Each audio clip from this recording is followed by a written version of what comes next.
Yashamoq. Yuy Hua. Hozirgidan 10 yosh navqiron edim.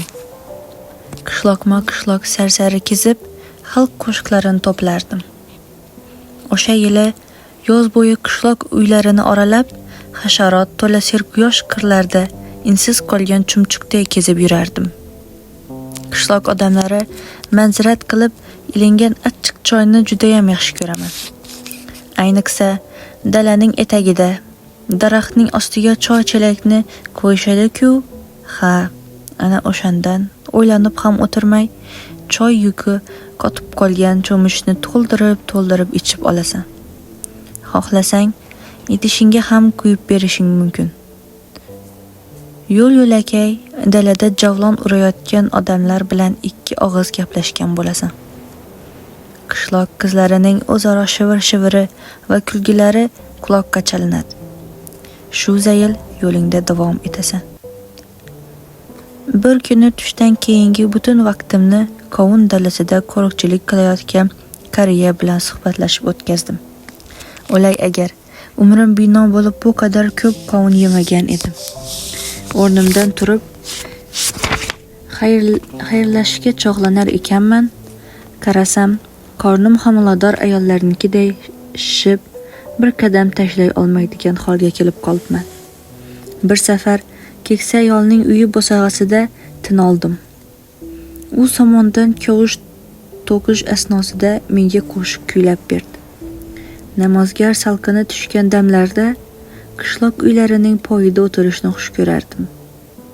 Botayotgan quyosh nurlari daraxt shoxlari aro yalt-yult tovlanib o'tar ekan, odamlar quduqdan suv tortib, chang ko'tarilmasligi uchun yerga sepishardi. Unuqib ketgan yelpig'ishda yelpinar, haddan ortiq sho'r tuzlamalarning ta'mini tatib ko'rar, erkak-yu ayollarning suhbatiga quloq tutardim. Boshimda keng va qirrador somon shlyapa, oyog'imda esa shippak. Belimdagi kamarga osiltirib olgan sochig'im dumga o'xshab ketimga urilib borardi. Kun bo'yi og'zimni g'orday ochib esnar, dala yo'llari bo'ylab tentirardim. Shippagim shipillab ovoz chiqarar, xuddi hozirgina yuk mashinasi o'tib ketgandek ortimdan chang ko'tarilib qolardi. Shunchalar ko'p kezganimdan oxir-oqibat qaysi qishloqqa borib, qay biriga bormaganimni adashtirib qo'yadigan bo'ldim. Bir qishloqqa kirib borsam, bolalarning "Ana, Esnoga odam kelyapti" deb chug'urlashganini eshitib qolardim. Shunday qilib, qishloqliklar g'amgin qo'shiqlar kuylab, hikoyalar aytib beruvchi kishi qaytib kelganini bilishardi. Aslida, o'sha hikoya va qo'shiqlarni o'zlaridan eshitganman. Ularga nima yoqsa, men ham shuni darrov o'rganib, yoqtirib qolardim.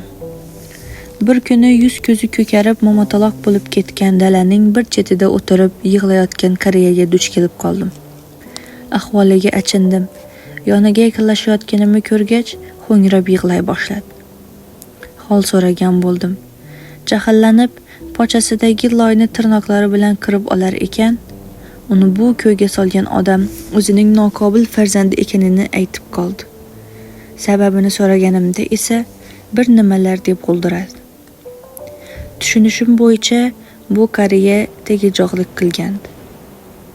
Yig'im terim payti. Bir kuni tushdan keyin ulkan darvozasi lang ochiq turgan uyga kirib, ichishga suv so'radim. Kalta pocha shim kiyib olgan bir odam meni quduqning yoniga boshladi. Faromush holda bir chelak suv tortib berdi. Keyin esa ichkariga sichqonday pildirab kirib ketdi. Eshitadigan xalq qo'shiqlarim kabi tez-tez uchrab turadigan bunday holatlar men uchun hayratlanarli emas. Chor tarafda yastanib yotgan yam-yashil dalalarga ko'z tikar ekanman. Ekinlar qanday qilib bu qadar gurkirab o'sganini yanada yaxshiroq anglagandim. O'sha yili yozda sal bo'lmasa bir qiz bilan boshimni bog'lab qo'yishardi. Yuzi ham, qalbi ham go'zal bu qizning bug'doyrang chehrasi hanuz ko'z o'ngimdan ketmaydi. Uni ilk bor ko'rganimda pochalari shiltiragan holda soy bo'yida chim ustida o'tirardi. Qo'lidagi bambuk tayog'i bilan o'rdak galasiga ko'z quloq bo'layotgandi. 16-17 yoshlardagi bu qiz tushdan keyingi jaziramada men bilan gaplashib o'tirdi. Judayam uyatchan ekan. Har ma'sumona tabassumidan so'ng boshini quyi solib olardi. Shimarilgan pochalarini asta tushirar ekan, yalang oyoqlarini o't o'lanlar orasiga yashirishga urinardi. O'sha kuni chekagim tinmadi. Nima qilib bo'lsa ham uni sayriga olib chiqish haqidagi uydirmalarim bilan qizning boshini rosa aylantirdim. Avvaliga hayajonim ancha kuchli edi. Gaplarim ham samimiy chiqayotgandi. Uning yonida chindan ham o'zimni baxtiyor his qilar. Oxiri nima bilan tugash haqida esa umuman bosh qotirmayotgandim. Ammo sal keyinroq ho'kizdek baquvvat 3 akasi ustimizga bostirib keldi. Qo'rquvdan yuragim yorilib ketay dedi. Darrov juftakni rostlab qolishim kerakligini angladim. Yo'qsa o'sha qizga uylanishga majbur bo'larmidim? Fugui ismli qariya bilan tanishgan paytim yoz mavsumi endigina boshlanayotgan edi. O'sha kuni tushdan so'ng dam olish uchun serbak daraxt poyida oyoq tildim. Dalalardagi paxta terib bo'lingan, boshiga ro'mol o'ragan 3-4 ayol g'o'zapoyalarni yig'ishtirar, sug'urib olingan poyalarning ildizidagi tuproqni korkardi. Somon shlyapamni yechib, belimga qistirilgan sochiq bilan ter quyilayotgan yuzlarimni artdim. Yonimda issiq ta'sirida sarg'ish tusga kirib olgan mo'jiz bir ko'l. Daraxtga suyangancha unga termilib qoldim. Ko'p o'tmay uyqu elita boshladi. Chim ustiga cho'zildim. Yuzimni shlyapam bilan yopib oldim. Yelkamga osadigan xurjunimni esa boshimning ostiga yostiq qilib ko'zlarimni yumdim. Shu ko'yi 2 soatcha mizg'ibman. Bu orada bir necha chumoli oyoqlarimga o'rmalab chiqib olibdi. Uyqusiragancha qoqib tashladim. Sal o'tgach, mol boqib turgan bir kishi qo'lidagi bambuk hassasini ko'targancha baqara chaqir qilib suv bo'yiga yaqinlashdi. Uyqum o'chib ketdi. U molini sug'orishga olib kelar ekan, ovozi aniq-tiniq eshitila boshladi. O'rnimdan turdim. Yon tarafimdagi dalada bir mo'ysafik o'ziga o'xshagan qari ho'kiz bilan yer haydayotgandi. Ho'kiz azbaroyi omoch tortaverib, charchab ketgan bo'lsa kerak, boshini quyi solintirgancha mo'ltirab turardi. Unga qo'shilgan omochga suyanib olgan, yelkasi yelang qariga esa ho'kizning tanballigidan nolib, unga g'azab bilan baqirardi. Ho'kizlar yer haydaydi, rohiblar kambag'allarga sadaqa to'playdi. Xo'rozlar tong otganidan darak berib qichqiradi. Ayollar mato to'qiydi. Hech zamonda yer haydamaydigan ho'kiz ham bo'larkanmi? Bu azaldan shunday. Qani, qimirla, yursangchi. Qarib qolgan va o'lguday toliqqan ho'kiz cholning tanbehlarini eshitib, go'yo o'z aybini qabul qilganday boshini ko'tarib omochni asta torta boshladi. Qariyaning yag'rini ham ho'kiznikiday qop-qora bo'lib ketgandi. Har ikkisi ham garchi hayotlarining so'nggi damlarini yashayotgan bo'lsa ham bir amallab toshloq dalani haydashning uddasidan chiqishayotgandi. Bu orada qariya odamni hayajonlantirib yuboradigan darajada past ovozda qadim xalq qo'shig'ini xirgoyi qila ketdi. Avvaliga uzundan uzuq kirish qildi. Keyin esa 2 misra o'qigan bo'ldi. Imperator meni o'z qiziga so'rarmish. Poytaxt yiroq, yo'l uzoq, ilojsiz kuyov bo'lmoq. Yo'l olis bo'lgani uchun imperatorning kuyovi bo'lishini istamayotganmish. Qariyaning o'ziga bu qadar yuqori baho berish kulgimni qistatdi. Ho'kiz tag'in sigillab qolgandi. Chol yana baqira ketdi. Erchi, yuchin qani? Qani to'xtash yo'q. Qara, Jiyashin va Finxya qanday yaxshi haydashyapti yerni. Ammo Kugen ham buni uddilayapti. Bir bosh ho'kizga shunchalar ham ko'p ism qo'yiladimi? Qiziqib dala oraladim. Qariyaga yaqinlashgach, bu ho'kizning nechta laqabi bor o'zi, dedim. Chol omoshga suyangancha qaddini rostlab, menga boshdan oyoq sin solib qaradi. Sen shaharliksan, shundaymi? Ha, deya bosh irg'adim. Qariya ishonch bilan bir qarashdayoq sezgandim o'zi, dedi. Xo'sh, bu ho'kizning nechta laqabi bor? deb takrorladim. Qariya, bu ho'kiz Fuguy. Uning bitta laqabi bor, xolos, deb javob berdi. Lekin biroz avval bir nechta ism bilan chaqirdingiz-ku.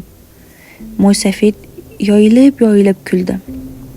Qo'li bilan imlab meni o'z joniga chaqirdi. Yaqinlashganimda nimadir demoqchi bo'ldi-yu, negadir darhol fikridan qaytdi. Ho'kiz boshini ko'targanini ko'rib, unga o'shqirdi. Darrov qulog'ingni dinqilma. Qani, boshingni eg va ishla. Ho'kiz boshini xam qildi. Bu orada chol menga asta shipshidi. Dalani bir o'zim haydayapman deb o'ylashidan hadiksirayman-da. Shuning uchun uni aldash niyatida bir nechta ismlarni aytyapman. Atrofida boshqa ho'kizlar ham omoch tortayotganini eshitsa, yaxshiroq ishlaydi. Qariya jilmaydi. Oftob nurida yaltiragan bug'doy mag'iz yuzidagi ajinlar bir-biriga qorishib ketdi. Ular xuddi loy to'lib qolgan egatlarga o'xshardi. Keyinroq o'sha quyuq ko'lankali daraxt ostiga yonimga kelib o'tirdi va jazirama tushdan so'ng menga o'z hikoyasini so'zlab berdi.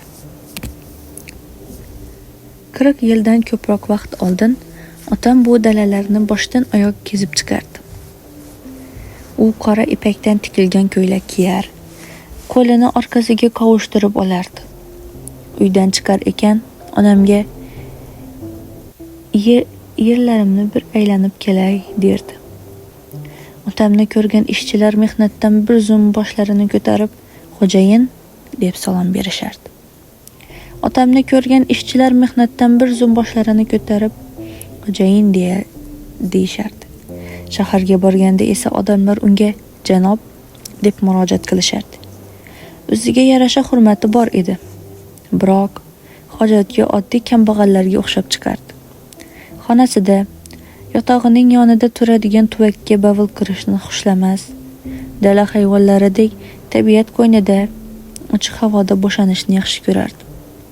Har kuni qorong'u cho'kkach qurbaqaning vaqillashiga o'xshab kekirar. Xonasidan chiqib, qishloqning kiraverishidagi hojatxonaga qarab yo'l olardi. Otam qorong'ulik uning dalalari ustiga bostirib kelar ekan, borgan sayi rang tusini o'zgartirib borayotgan osmonni tomosha qilishni xush ko'rardi. O'sha paytlarda moddiy ahvolimiz juda yaxshi. 65 gektardan oshiq yerimiz bor edi. Shu yerdan fabrikaning mo'ruzi ko'rinib turgan joygacha bo'lgan hudud bizga, Xu oilasiga tegishli edi. Otam va men yon atrofda boy va davlat janob va uning merosxo'ri sifatida tanilib ulgurgandik. Piyoda yurganimizda boshmoqlarimizdan mis tangalarning bir-biriga tekkanida chiqadigan tovushga o'xshash ses eshitilardi. Rafiqam Jiyashin shahardagi guruch omborxonasi egasining qizi edi. U ham o'ziga to'q oilada tug'ilgan. Boy oilalarning birlashuvi sarvatning bir joyda yig'ilishi demakdir. Daryo bo'lib oqqan pullarning ovozini eshitmaganimga mana 40 yildan oshibdi.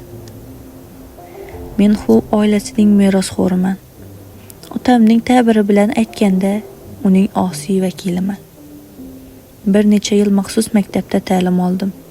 So'ng jubba kiyib olgan muallimim bir marta menga matn o'qitganida juda xursand bo'lib ketgandim.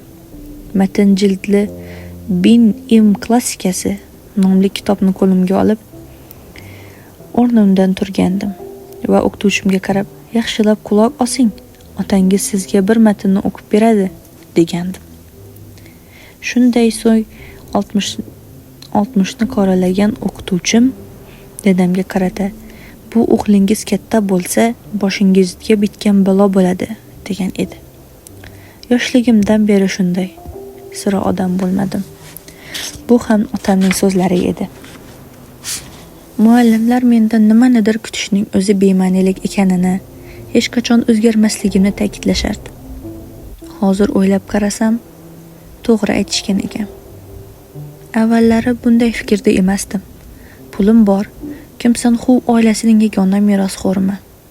Menga biror kor hol bo'lsa, Xu sulolasining kuni bitadi, deb o'ylardim.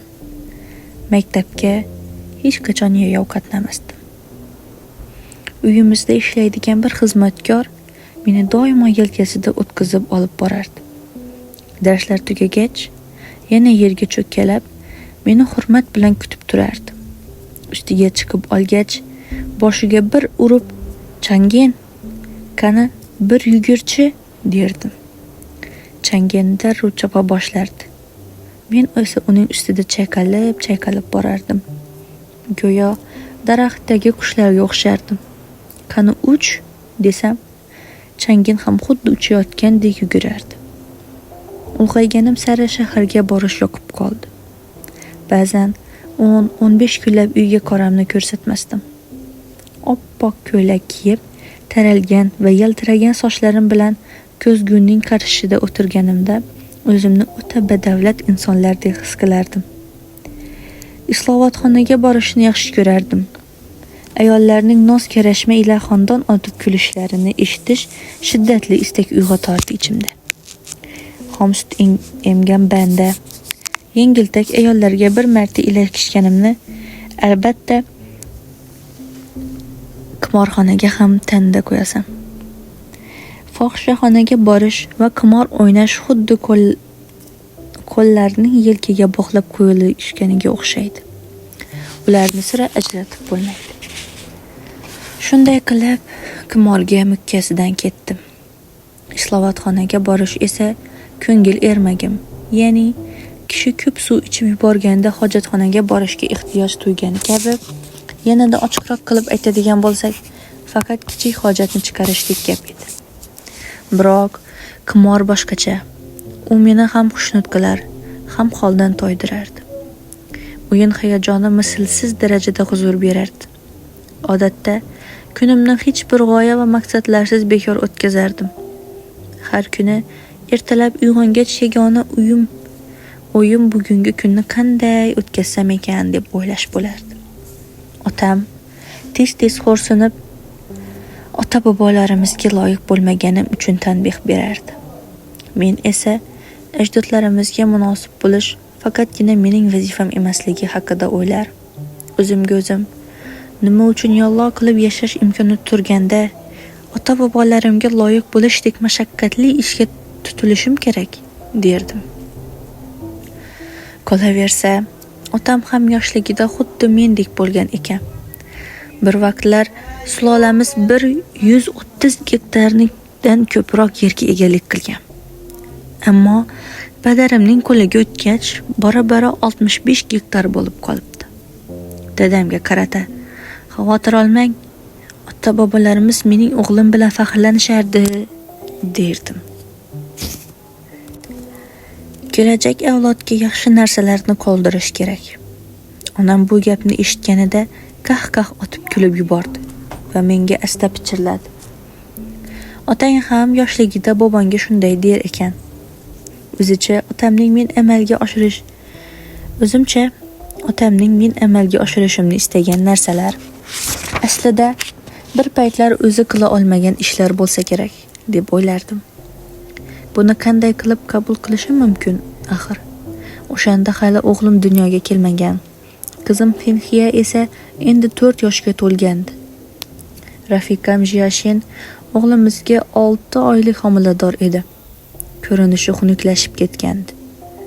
Unga sovuqqina qilib, yoningda shamol o'tib kelsa ham boshqorong'i bo'lib qolasan-a, degandim o'shanda. Jiashin gap qaytarmasdi. Biroq mendan bunday yoqimsiz gapni eshitib xafa bo'ldi va astagina "Shamol unchalik ham kuchli esgani yo'q edi", deb qo'ydi.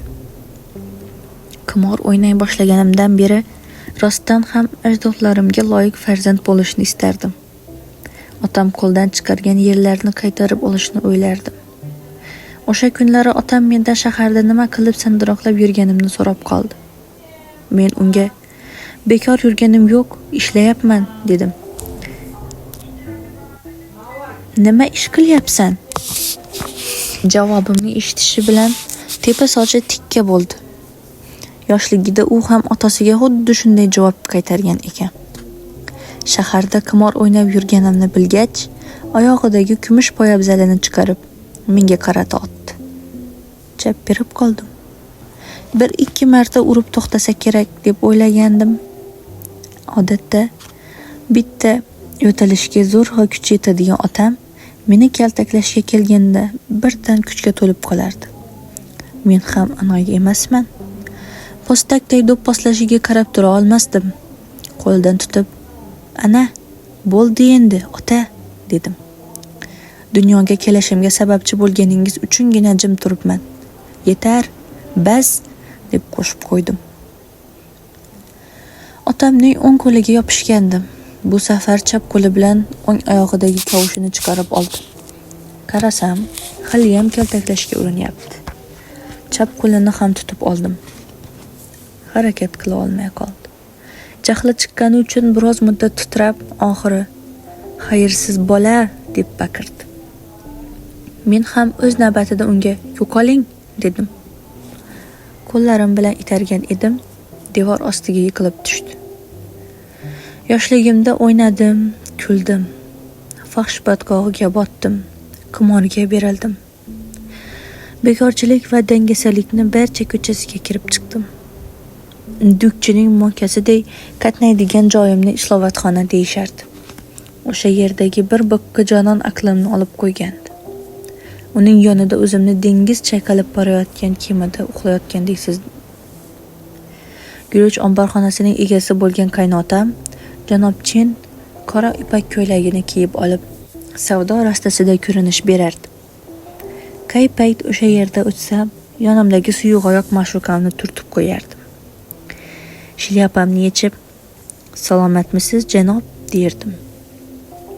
Unga shunday deganimda qaynotamning yuzi burishib ketar. Men bo'lsam, qiqir-qiqir kulgancha yo'lda davom etardim. Keyinchalik otam menga aynan mana shu harakatlarim tufayli qaynotam bir necha bor asabi buzilib, kasal bo'lib qolganini aytgandi. Men esa unga javoban, "Yo'q, siz-ku mening o'z otamsiz, biroq shu kungacha hatto biror marta asabingiz buzilgani yo'q-ku. U kasal bo'lib qolsa, men aybdor bo'lamanmi shunda?" dedim. Qaynotam mendan qo'rqardi. Buni bilardim. Biroq yengiltak ayol bilan do'kon oldida o'tayotganimni ko'rib qolsa, mushukdan qo'rqib, iniga qochgan sichqonday g'oyib bo'lardi. Men bilgan yuzma-yuz gaplashib olishga yuragi yetlamasdi. Ammo do'kon oldidan o'tib ketayotganda kuyov sifatida odob saqlashim kerak edi. Har o'tganimda o'zini panaga urayotgan qaynotamga baland ovozda xayrli kun tilashni kanda qilmasdim. Eng e'tiborga molik voqea Yapon bosqinchilari taslim bo'lgach, qo'ldan boy berilgan yerlarni qaytarib olish uchun qo'shinning shaharga kirib kelishi bo'ldi. O'sha kuni shahar o'ta gavjum bo'ldi. Ko'chalar rangdor bayroqcha ko'tarib olgan odamlar bilan to'lib toshdi. Barcha do'konlarning peshtoqiga moviy osmon va oppoq quyosh tasviri tushirilgan milliy tug' ilib qo'yilgan. Qaynotam do'konining old qismidan Chan Kayshining kattaligiga naq 2 ta darvozachasiga keladigan ulkan rasmini osib qo'ygandi. Do'kon ishchilari Chan Kayshining o'ng tomoni cho'ntagi yonida turishardi. O'sha kuni tuni bilan qimor o'ynadim. Yelkasida zil-zanbir guruch xartasini ko'tarib ketayotgan hammoldek horg'in his etardim o'zimni. Aqlim boshimdan uchgan edi. Uyga bormaganimga ham chamasi 15 kundan oshgan. Ust-boshim bir ahvolda. Oyog'im bilan turtib, o'sha bo'kka ma'shuqamni uyg'otdim va u bilan birga uyga qarab yo'l oldim.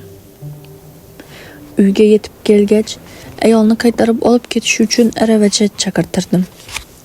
Birga kelayotganimizda chunonam vaysadiki, chekagi tinmadi. Nima emish?